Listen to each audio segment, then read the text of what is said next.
All right. Welcome everyone to Not Ones, a blatant ripoff of a much bigger show with a much bigger budget. My name is Cynthia, and today we are here with the band Trainwreck. Hey! Welcome, guys. So today, you're going to do the Hot Ones Winner to Death. Are you excited? Fuck yeah. No. So, Different. everyone knows how this works. I'm going to ask you guys some questions. We're going to laugh, and you're going to enjoy some So, Can we swear in this? Yep. I already did. perfect. All right. So, start here, and this is your first sauce. This is the garlic dressing. Oh, this is the one I'm very excited for. You haven't had any of these yet, man? No. These are his sauces. So, Trainwreck started way back when you were in the early college days, and your first gig was the backyard party under the name 425. Give me one word to describe the first gig and why. Fun. That was, I think, for all of us, it was the first time any of us had ever been on anything that resembled a stage before. It was in my hometown at my best friend's house with like pretty much everyone that I loved there, except my parents, because that'd be weird. My brothers were still in high school. My little brother's, what was I, 20? It puts him at 14. Mom let him come to this party just to see my first show, and yeah, it was super fun. I had the time of my life, and that's really, at least for me, that's what told me that this is a thing that I need to keep in my life as much as I can. Freeing. Because for me, growing up, small town Lindenville, you don't really get much opportunities for a big house party like that. It was so insanely fun, but just it was beginning of like me stabilizing myself, like saying like I am officially out of town, like I'm officially out on my own doing big things. It just felt like a really brand new awesome chapter in my life to be able to do something like that. Because I played bass up in my bedroom, whatever, during high school, but this was whole different. There was hundreds and hundreds of people watching. Everybody was having a great time, and yeah, it's just one of those memories you gotta hang on to. It was great. I think the word to me would be liberating. I started to really get into music and playing guitar at the age of probably 14, and I was probably 18 at the time, and my influences were Metallica and Aerosmith, and ever since I heard Joe Perry and Kurt Hammett pick up a guitar, I always wanted to be on stage and be that guy that everybody kind of loves. So to finally get to that point, and like to Kurt's point, get out of the bedroom, get out of the garage, to actually do that live was a very freeing experience, and actually say we can do this and we can be really good at it. So I would use the word liberating. Yeah, that's a great way to put it, for sure. Like the getting out there and doing it. I was the guy that got kicked out of chorus. I did it on purpose because I thought it was fucking bullshit and I didn't want to be there. But to find out that other people thought that I was at least okay at singing and screaming in front of folk was freeing, liberating, fun. Alright, guys, your next sauce. Number 2 is Sea Devil.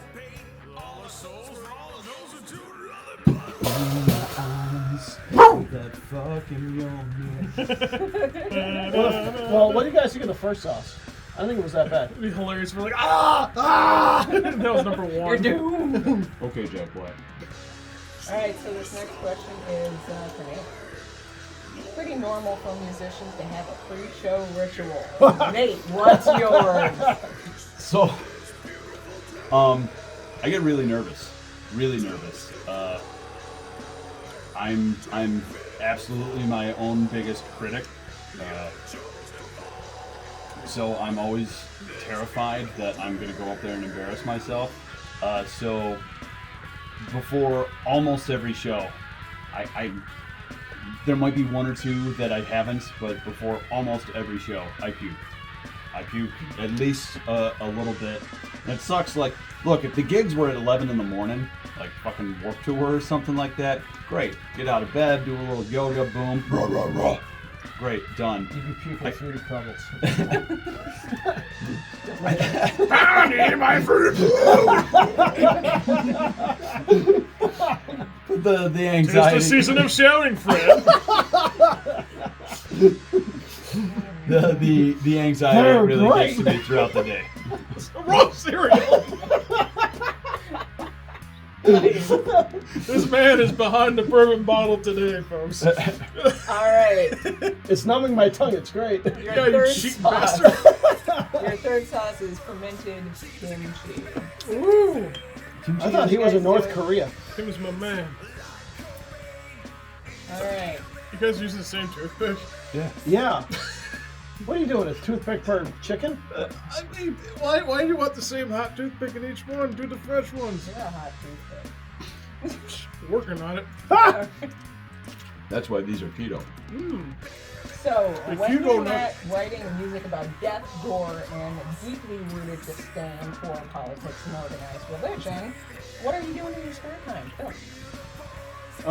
So I actually like to garden.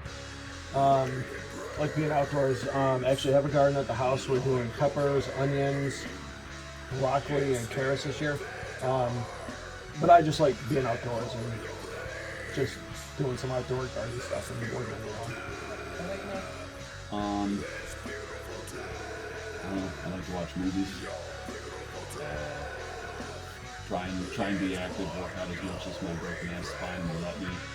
So when it's nice out, I take the dogs for walks. They're pretty into it. Yeah. No, forever.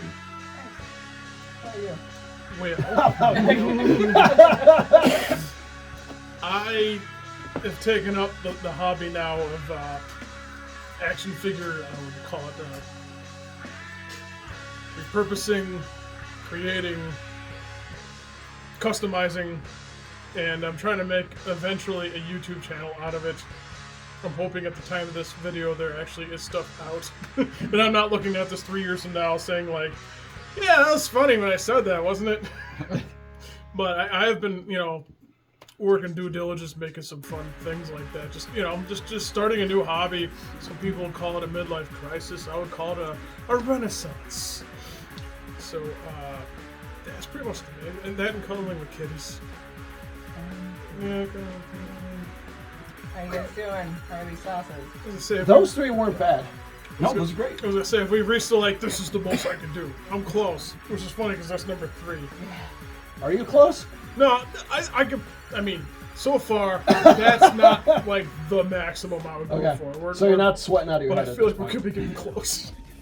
Now this guy though can make out with a volcano, Yeah. no problem. Well, let's explain. Well, let's talk about the story though. The last time we were here after a show, and you're like, "I've never tried this hot sauce. Let's do this. Let's try this."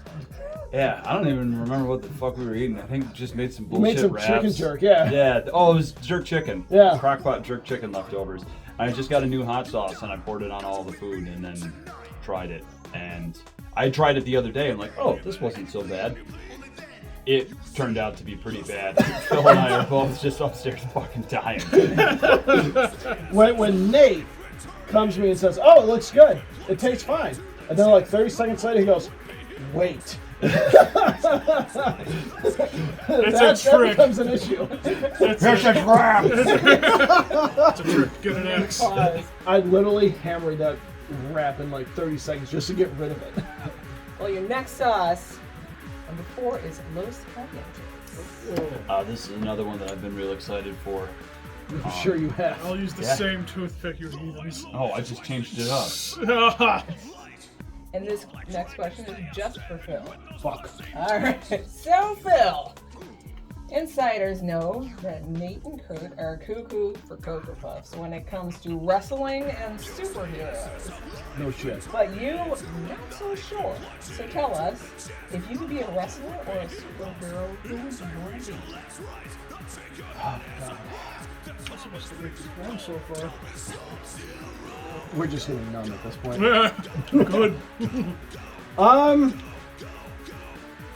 I think from a superhero perspective, I really always liked Hawkeye. Really just because, you know, there's no superpower about him. He's not a mutant or anything like that.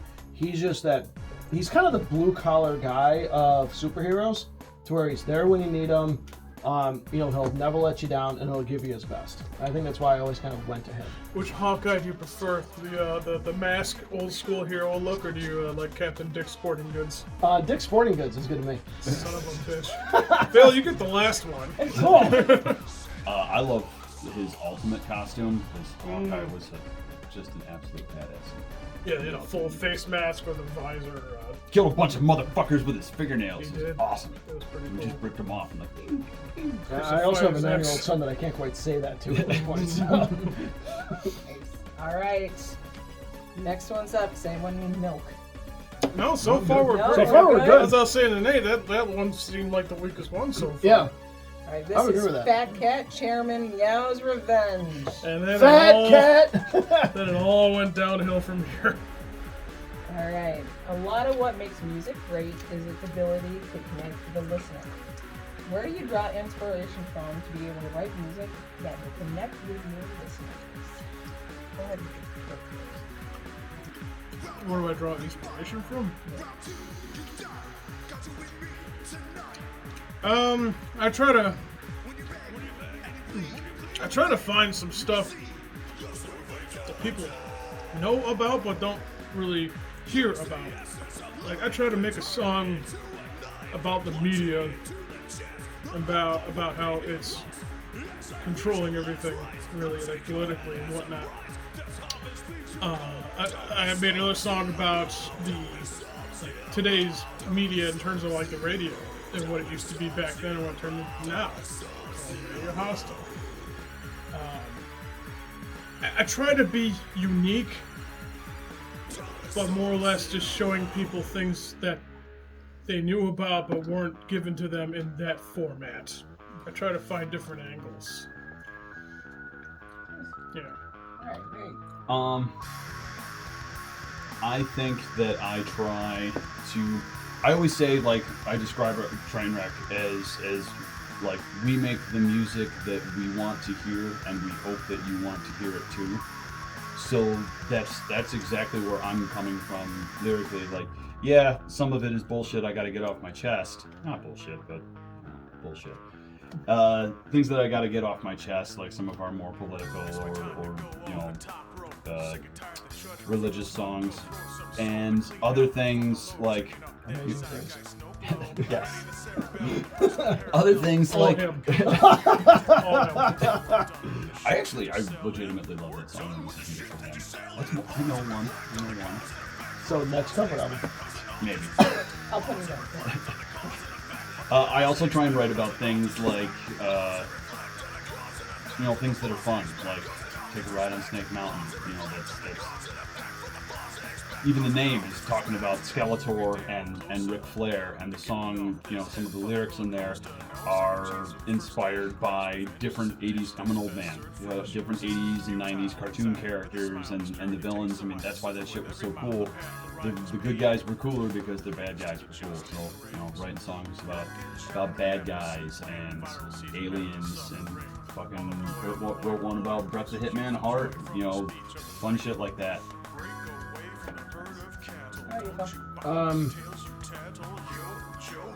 I just kind of write what, you know, what kind of comes naturally to me. So, you know, I have a unique position to where, you know, within the band, I kind of start off with the riffs and start filling the skeleton of it. And these guys really kind of add the flavor to it, the spices behind it. But what I get to do is I get to sit there and write what I feel is, you know, just it's good to play. It sounds good. It's fun. and I enjoy doing it. And so for me, you know, when I write, it's not about, well, what is this album about, you know, this thing, or is it going to be a theme album? No, it's about really what, just kind of what groove we're in at the time, and just kind of going with the flow. Because if you notice, like every album we write, there really isn't a theme to it, or there's always a couple songs off the wall that don't sound exactly right. But I kind of like that because we write from feel, and we don't write to a formula. We just write who we are. Except for the concept album that we got coming out. Spoiler alert! It's a Bananas and Pajamas concept album. Was I there for that one? Yeah. Okay. It's leaked. It's leaked. All right, let's move on. Your next one. I can't even say this word. Anema? Oh. Anema. Now, before we do this, guys, we're at the halfway point. I want to do a halfway point shot before we do this. So we can Why finish not? on the floor by the time we. All right. Let's do the open one. This is in Banana Cream Pie Moonshine. Hey! This is oh, by the way, we are on album number 7. So here's the 6 successful albums so far.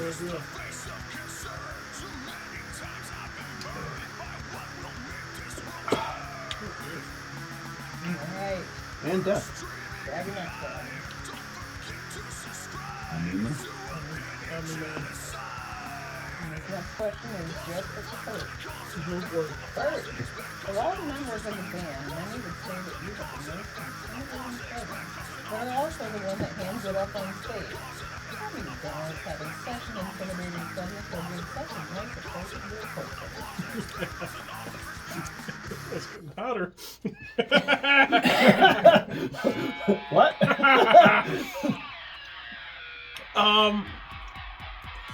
I don't know. I feel like I try to bring about a fun presence on stage that's kind of a balance. I want to be fun.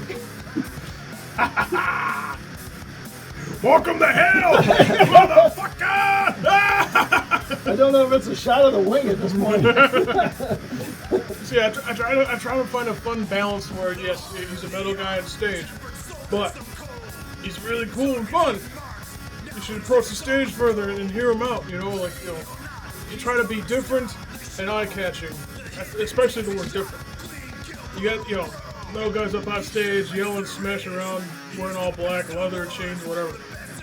I'm the guy up on stage wearing flannel, just trying to pop some jokes here and there. That's just, try to be as genuine as I can, but at the same time, I'm in metal. So I would love people to come and hang out, chat with me, being approachable. But I'm also in the middle. So yeah, it's like a fine line I tried to have. I think that goes back to, I'm going to add to that though. Yeah. I think that's not just your personality, I think that's the personality of the whole band too. Yeah. We're not one of those bands that's going to tell you to do, the death wall like Lamb of God and get in your face. We are very much who we are on stage. We play brutal music, but at the end of the day, we are who we are. And I think what you just said kind of emulates what we do on stage too. Yeah, we're not death wall cartoons. Well, one of us would be killed at that. Sure love them. Yes. All right, guys, we're moving on. We sure are. Number 7 is Red Flag, Death. Black Eyed Susan. Ooh. Interesting. Why is it Susan? Why not Karen? Red Death. I'm gonna die. Ooh. By my hand. A little jerk to her. Mm-hmm. Well, that's got a Nate jerk to it, yeah. Yeah, that's good. Let's move a little step backwards, thank God. For who? Oh no. Oh no. Does it? Yeah. Hey, Yeah. Hey, this is the same thing I heard about a month ago. Yeah. You think that it's done, and then it's like, It's just, Rise. it's smoldering. yeah. Oh boy, here we go. All right, Yep, there we go. Oh, so surprise money shot. Got it. Here we go. So what was the inspiration for the name Frank? It was a radio show. Yeah. It was a GCC, Genesee Community College radio show that Nate and I had. Well, Oh, Nate is tagged along. He's the one actually taking the college course. Jesus, it hurts to talk. Hot tag. 90.7 WGCC, Batavia's Best Rock. You're listening to Trainwreck Radio with Crazy Old Nate Todd and Simpson Grady Hoffman. That was just Break Stuff by Limp Bizkit you heard. Coming up next. Did you ever play Limp Bizkit? Absolutely. All right. Coming up next, we have Dust in the Wind by Kansas. That was the theme of the show, is to play things that don't follow each other up. And that's definitely the style of music we play. Like, thrashy, groovy, new metalcore. There's things more of these? Here's to breathe. Keto bread. Alright, guys, we are going to move on. Nate, to go fuck number yourself, by the way. 8. And this is The Bomb Evolution. I'm sure it is. Oh no, not the bomb. Alright, well, I'm going to have a little swig of beer here. This is Party in Bedrock. Anybody need milk or Hitchhiker in water? Pittsburgh. Outside of Pittsburgh. Just picked it up yesterday. You know, the beer's fine at this point. Okay. Alright, go for it. Oh my lord. Why? Oh man. What did Ryan Reynolds say? This was razor blades in the mouth? Is that his Something like quote? that. Give voice into a volcano. Yep.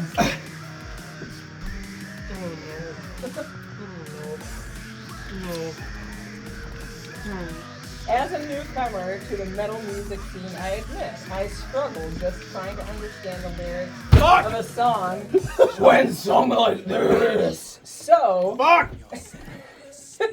it's helpful to know what those lyrics are actually saying. Fuck! I'm gonna start a line from one of your songs and you need to finish it. Who? I'll take the first one. I hate your guts right now, Nate. God damn it! Watch as their taxes get smaller. Fuck! As we try to escape this squalor. Right, alright, one more. The pressure is building, turning inside out. It sure the fuck is. Nobody? Your marbles breaking! They mostly come at night, mostly. We gotta finish the line. Oh. I'm sorry, I forgot what part you were at. The pressure is Where is that building, milk? turning inside Yeah, out. milk! Fuck! Hear my bones breaking, feel it bursting out. Yeah, very good. Oh, God, yes, okay. You're right, the lyrics. I don't know shit about lyrics. Oh my god. Alright, guys, moving on to your Oh next my one. God. I'm sure it is. Peppers Up. Oh, you fuck, you took the Oh smallest my piece. god. Can you get the one saturated in sauce? Fuck. As we get older, we learn to face our fears. But sometimes there are silly, embarrassing fears we just can't shake. What's a silly fear that you just can't shake, Bill? Look at it. Hot sauce, apparently. Birds. What was the question? I'll repeat the question. Thank you. As we get older, we learn to face our fears. I'm sure we do. But sometimes there are silly, embarrassing fears we just can't shake. What's a silly fear that you just can't shake? What? What's a silly fear you can't shake? Snakes. Okay. I hate snakes. Why'd it Why have to Why be does it have to be snakes? What about you? Birds. Birds. Fuck them fucking birds. They're... Alright, there's a couple of things going on here. First of all, birds aren't real. Shut up. Let us finish this. Second of all, look at their fucking beaks and their little beady Why are you eyes. still talking?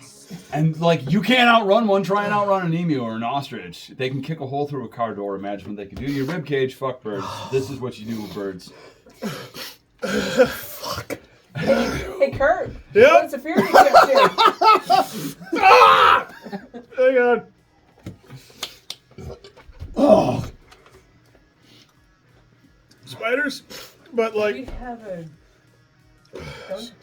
spiders. paper towel. There should be some down there. There you go. How you doing there, Curdy? Spiders. Spiders. Okay, cool. We Spiders. got that, spiders. All right. Holy shit. All right. This is the last dab experience. I'll be gentle. Why are you dabbing more on? That's what you do. You're doing the last dab. Yeah, but this is a rip-off show. We don't need to do that. Oh boy. Sounded angry. Let me All just right. take that one. You're almost there. Fuck. Oh, this is hell on earth. Your birthday. Happy birthday, motherfucker. All right. Thank you. My last one. Dreams and aspirations often propel us to just keep striving for more. Waking up tomorrow, if that's a question. With that being said, what band would be your dream band, past or present, that you would love to play with? Fuck. I'll start with What Nate the today. fuck? Nate can talk. This is about to devolve into a solo project. No, that's water. Did you already do your shine? I'm close. Thanks, I'm Daddy. shiny. I'm very shiny. What was the question? What would be your dream band, past or present, Oh. that you would love to play with? Pick a fucking band. Backstreet Boys. My friend's old band, Mixed Palette, we played with them on our first couple of shows, the backyard parties in Warsaw. I have good friends that are amazing musicians. I'd love to play with them again. We're talking about like kind of a little more famous band. I think that the guys in Fear Factory would probably be pretty fun. They're one of our favorite bands, all of us, and Yes, do you know that's his next bass player who's play with a pick and buy his own fucking earphones? that. For that, Yeah. you guys want to contribute, or you good? For me, it'd probably be Overculture. It's one of my new favorite bands going on right now. It'd just be badass to have a show where I could sit down and play and then watch them at the same time. It'd be pretty awesome. Who would have been though if we just started out? Pat? When the first band practice we walked into, who would have been the band? Oh, what? My first band practice. Yeah. What band would it have been 20 Would have years been, ago? yeah, thank you. Oh, Metallica. I was probably still Metallica Mark back then. So. Bert, did you have your shine yet? Can I taste it? What about you, Phil?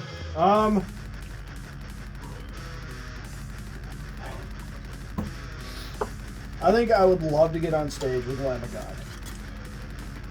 I think those guys, we had this conversation earlier today. You have Metallica, which started the craze, Megadeth, Slayer, Anthrax, Pantera. Lamb of God is probably the next one up. And I think those guys, from guitars to how they create their sound, It's getting worse. is one of the most influential bands that I've heard in a long time that I really enjoy. I would just love to be sharing the stage with Lamb of God. Those guys would be brutal to play with. Well, guys, we made it through the wings and back. How are you feeling? Not good. Not good. Oh, my, it hurts to talk. Like $8.45. Well, now it's your moment to look at the camera and let everyone know about the upcoming show. Ooh, yeah. I'll handle this one. Thank As God. again, you're still dying. It's right now, 2024, in the year of our Lord, Cthulhu. AD. Yes, AD, correct. We have a show Saturday, September 21st. Hopefully this video will be out before then. At Mohawk. At Mohawk Place here in Buffalo, New York. We're playing with Thunder Station Dirtbag Coalition and Broken Locker and the Grease Traps. Grunge band and a couple of punk bands, and we're really excited about it. We always say that we will play with anybody that's not a Nazi. Genre. Genre, be damned. Yeah, we'll play with anybody, anytime. It's fun. Nice. You made it. Did we? Good job. Did we? Well, hope you enjoyed our suffering. Don't do this. This is our gift to you, our suffering. that's the next best thing that we can give to you besides our music, which you can find on Spotify, and YouTube, and Pandora, and at our Bandcamp page, bandcamp.com/trainwrecks, We'll see you on the 21st. Yeah. That's the date. Yes. Yes. Okay. Of September. 21st Of September.